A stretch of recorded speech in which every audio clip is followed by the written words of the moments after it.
Searching for answers. Alright. Took this trim piece off.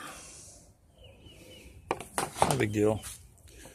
Took the PCV hose with the valve on it off. Also not a big deal. There's the condenser right here. Took the grill push pin connectors out. That's one of them. There's the grill.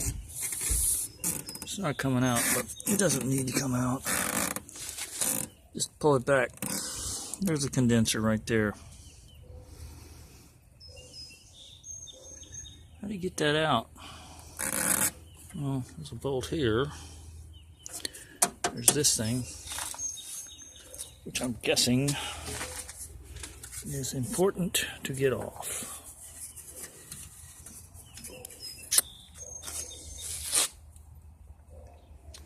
Yeah. Still studying on it some. This is some sort of retainer for a wiring harness. Goes back there,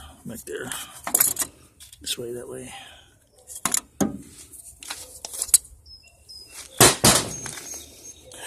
Not sure the condenser actually needs to come out, so it may be moot.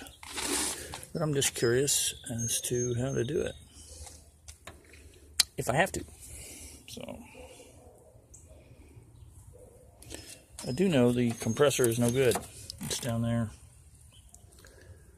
Like I said, this is a fact-finding mission first. I'm wondering if the compressor can come out to the bottom. May not. Doesn't matter. Alternator comes out quite easily on this car. It shouldn't be a problem. Shouldn't be the operative word.